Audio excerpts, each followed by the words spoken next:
স্বাদের লাউ বানাইছে মোরে বৈরাগী। এই লাউ রান্না করলে আমার মাথার মধ্যে একটা গানই ডং করে বাজতে থাকে গাইস, সেটা হচ্ছে স্বাদের লাউ বানাইলো মোরে বৈরাগী।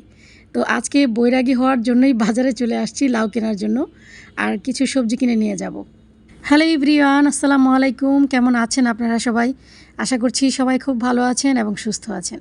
যদি অনেক দিন বাঁচতে চান, ভালোভাবে বাঁচতে চান, তাহলে সবজির কোনো বিকল্প নেই। বেশি বেশি সবজি খেতে হবে ভালো থাকার জন্য। তো এই তো দেখতেই পাচ্ছেন ভালো থাকার জন্য আমি কি সবজি নিয়েছি। এখানে স্বাদের লাউ তো নিয়েছি, এটা মাছ দিয়ে রান্না করব। আর হচ্ছে করলা, যেটা দেখলে আমরা নাক ছিটকাই। এটা কিন্তু খুবই পুষ্টিগুণে ভরা একটা করলা, যেটা নিয়মিত খেলে আপনার ডায়াবেটিস কন্ট্রোলে থাকবে।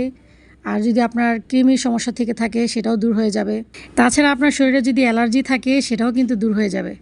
সো বেশি বেশি করলা খেতে হবে। একটা জিনিস আপনারা লক্ষ্য করলে দেখতে পারবেন, আমরা কিন্তু ভালো ভালো জিনিসগুলো একেবারেই পছন্দ করি না।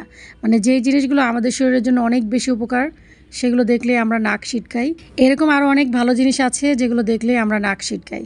আসলে এগুলোই আমাদের জন্য খুবই উপকার। এটা বোঝার জন্য অবশ্যই আপনার একটা ভালো জ্ঞান থাকতে হবে। আপনার যদি ভালো জ্ঞান থাকে তাহলে এই জিনিসগুলো অবশ্যই আপনারা মেনটেন করবেন।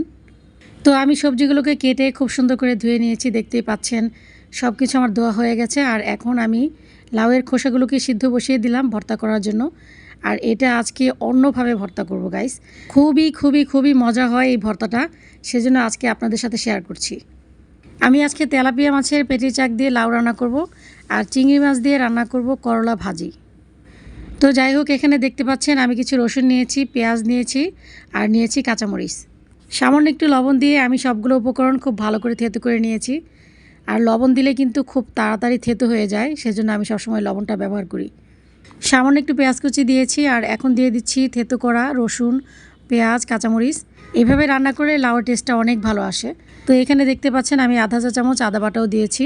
তো এখন মশলার সাথে লাউটাকে একটু ভালো করে কষিয়ে তারপর সামান্য পরিমাণের ঝোল দিয়ে দিব। এখন বর্ষাকাল, তারপরেও লাউ থেকে কোনো পরিমাণের ঝোল ওঠে না, এটা আসলে খুবই খারাপ লাগে আমার কাছে। লাউয়ের খোসাগুলো আমার সিদ্ধ হয়ে গেছে, তো এটা আমি আরেকটু পরে ভর্তা করব। তার আগে আমি করলার তরকারিটা রান্না করে নেব। তো করলার তরকারি রান্না করার জন্য এখানে আমি রসুন কুচি দিয়েছি, পেঁয়াজ কুচি দিয়েছি, আর দিয়েছি গুটি কয়েক কাঁচামরিচ। এখন দিয়ে দিলাম আদা রসুন বাটা, আর 1 চা চামচ করে করে আমি হলুদের গুঁড়ো, মরিচের গুঁড়ো দিয়ে দিলাম। আর এখন চিংড়ি মাছটা দিয়ে মশলাটাকে খুব ভালো করে কষিয়ে তার উপর করলা আর আলুগুলোকে ঢেলে দিলাম। তো একটা ঢাকনা জাস্ট দিব আমি। যে কোনো সবুজ সবজিতে কিন্তু আমি মাত্র একবার ঢাকনা ব্যবহার করি। চিচিঙ্গার বড়া কখনো খেয়েছেন? এটা কিন্তু খুবই ভালো লাগে খেতে। চিচিঙ্গার তরকারি আমার কাছে মোটেও ভালো লাগে না গাইস।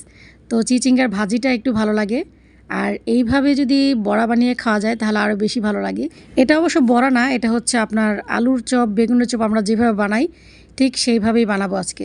সামান্য একটু লবণ দিয়ে মেখে রাখলাম যাতে লবণটা অ্যাডজাস্ট হয়ে যায়। করলাটা আমার প্রায় হয়ে গেছে, আমি একটু সবুজ সবুজ করেই রাখবো। আর ভিতরে কিন্তু অনেক ভাজা ভাজা হয়েছে। আমি কিন্তু চিংড়ি মাছ দিয়ে করলা রান্না করলে একদম ভাজা ভাজা করেই রান্না করি, আর এই ভাজাটা খেতে কী যে মজা লাগে। এদিকে আমার লাউ রান্নাটাও হয়ে গেছে, আর আমি এখানে একটু ধনেপাতা আর কাঁচামরিচ ছিটিয়ে দিলাম। আর লবণটা একটু কম পড়েছে, লবণটা দিয়েই আমি নামিয়ে ফেললাম। ব্যাস হয়ে গেছে আমার স্বাদের লাউ রান্না।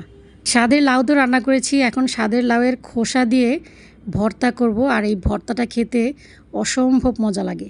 তো দেখতেই পাচ্ছেন আমি কিন্তু এখানে শুকনো মরিচ, কাঁচামরিচ সবই দিয়েছি, আর সাথে পেঁয়াজ, রসুন, চিংড়ি মাছ, তারপর লাউয়ের খোসা সব একসাথে দিয়ে একদম ভাজা ভাজা করে ভেজে নেব।